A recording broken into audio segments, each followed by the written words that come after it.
नमस्कार, news capital express में आपका स्वागत है। मैं हूं आपके साथ अंकिता। चलिए पढ़ते हैं खबर की ओर। सतना से जबलपुर होते हुए नर्मदापुरम जा रही ट्रेन में चाकूबाजी की वारदात सामने आई है। सतना से जबलपुर होते हुए नर्मदापुरम जा रही ट्रेन में चाकूबाजी की वारदात सामने आई है। इस वारदात में अपने घर जा रहा एक यात्री गंभीर रूप से घायल हो गया, जिसे जबलपुर में ट्रेन से उतारा गया और विक्टोरिया अस्पताल ले जाया गया। यात्री का नाम शैलेंद्र हार्डिया बताया जा रहा है, जिसे विक्टोरिया अस्पताल में प्राथमिक उपचार दिया गया, लेकिन हालत बिगड़ने पर उसे नेताजी सुभाष चंद्र बोस मेडिकल अस्पताल रेफर कर दिया गया, लेकिन वहां भी इलाज के दौरान उसे आराम नहीं मिला और उसकी हालत बिगड़ती गई और आखिरकार उसकी मृत्यु हो गई।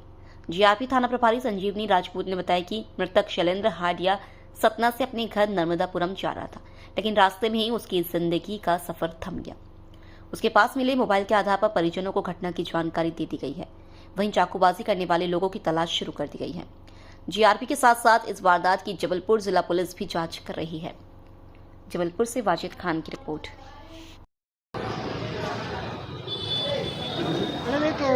ट्रेन में मौत का मामला क्या है? जी, ये सूचना प्राप्त हुई थी कि स्पेशल ट्रेन 09040 उधना में एक युवक पर हमला हुआ है, जिसकी सूचना पर तत्काल प्लेटफॉर्म पहुंचकर युवक को अस्पताल में भर्ती कराया गया है, जो मेडिकल में रेफ़र हुआ है, जिसकी इलाज दौरान जो है मृत्यु हुई है। इसकी जांच जो है पुलिस कर रही है। इनकी कोई पहचान मिली कुछ? जी, इनकी पहचान की जा रही है। जिससे मोबाइल मिला है, परिजनों से हुई है बात। इनका नाम शैलेंद्र हार्डिया है।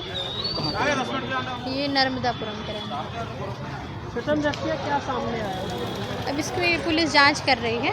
जांच में लगे जो भी तथ्य सामने आएंगे अवगत कराए जाएंगे। जबलपुर में 5 दिन पहले हुए एक गोलीकांड में नया मोड़ आया है, जहां पर ग्राम पंचायत घनसोर के सरपंच पति दुर्गेश पटेल पर थाना भेड़ाघाट के आकाश ढाबे के बाहर गोली चली थी, जिसमें दुर्गेश पटेल गोली लगने से घायल हुआ था। लेकिन इस घटना में घायल दुर्गेश पटेल ने ग्राम खमदेही के रहने वाले संग्राम सिंह पर गोली चलाने के आरोप लगाए थे और इस आरोप को झूठा करार देते हुए कांग्रेस के जिला ग्रामीण अध्यक्ष संजय यादव ने नगर परिषद अध्यक्ष चतुर सिंह लोधी सहित अपने अन्य ग्रामीण कांग्रेस के पदाधिकारियों के साथ एक ज्ञापन पुलिस को सौंपा है और मांग करी है कि इस पूरे मामले की निष्पक्ष जांच की जाए।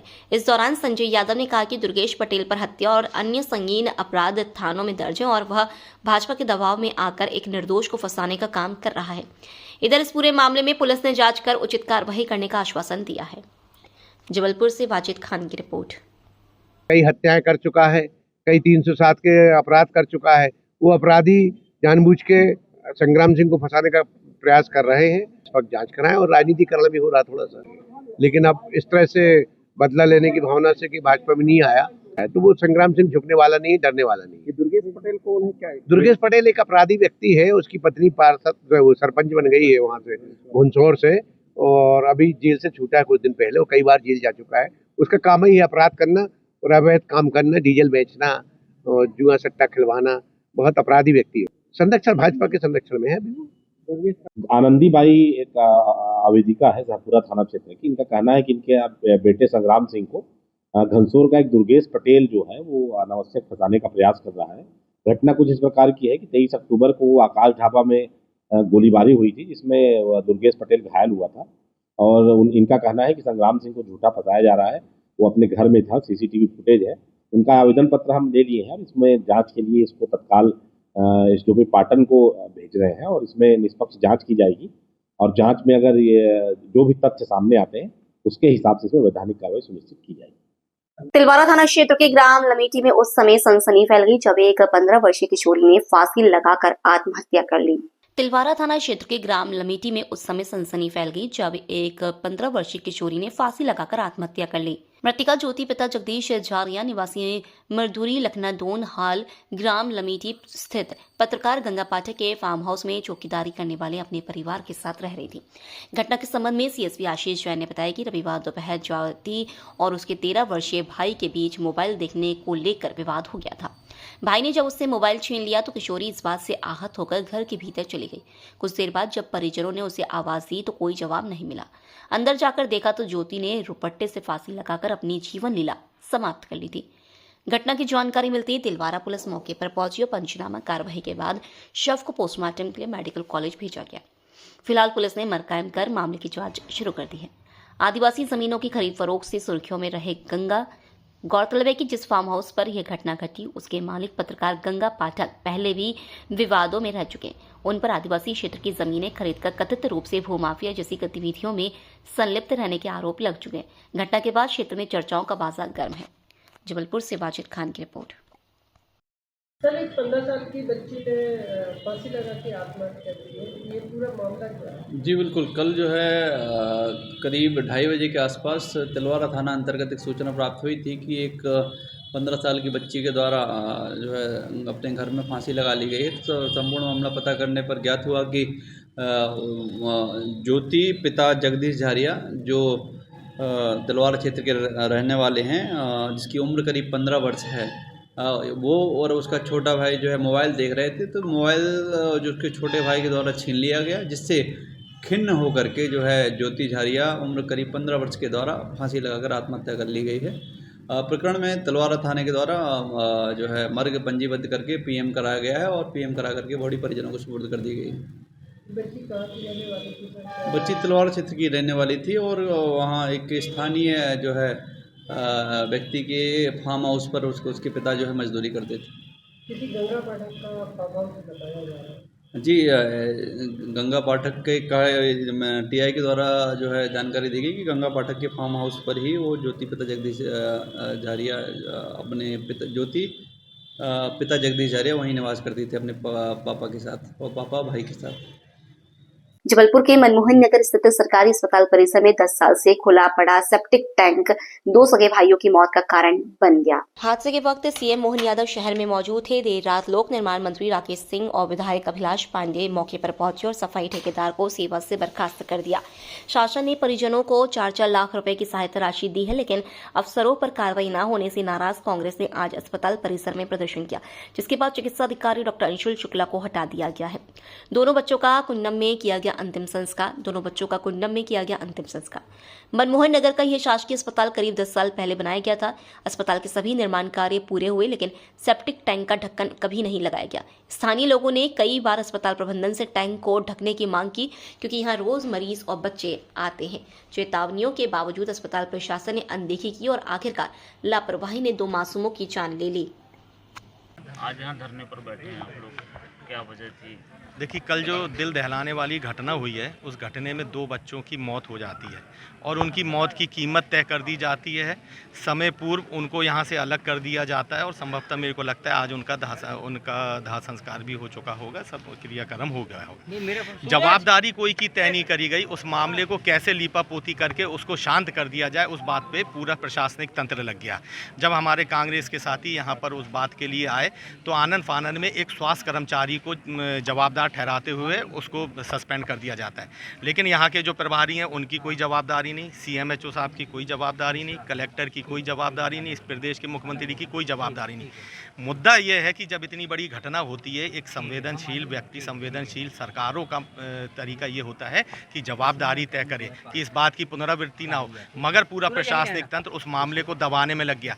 अभी तक कोई भी जवाबदार आदमी के ऊपर इस बात की जवाबदारी तय नहीं करी गई है कि ये घटना क्यों हुई। सीएमएचओ साहब यहाँ पर आए, वो बता रहे हैं कि जो प्रभारी है वो गजेटेड 2 ऑफिसर है, गजेटेड 3 ऑफिसर है, उसको निलंबित नहीं किया जा सकता।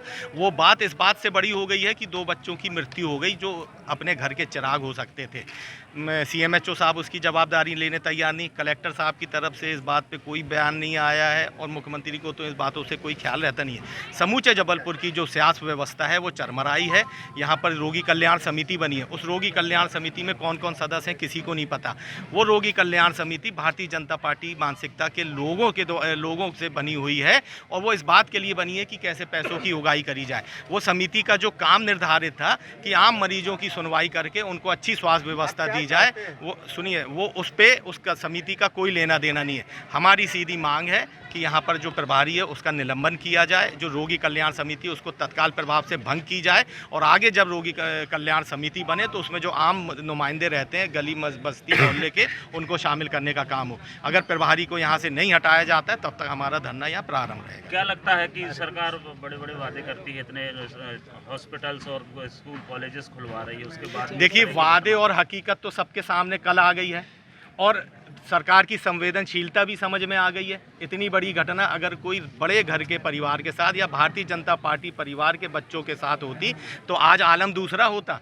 हम प्रभारी को हटाने की बात कर रहे हैं, इस जिले के कलेक्टर का ट्रांसफ़र हो गया होता अगर कोई भारतीय जनता पार्टी सरकार के परिवार के बच्चे के साथ ये घटना होती। साफ तौर पे इस प्रदेश सरकार के चलते आम गरीब बच्चों की, आम गरीब परिवार की जान की कीमत नहीं है, उसकी कीमत इतनी लगाई दी जाती है कि आनन फानन में मुआवजा देके उस बात को ठंडा किया जाए।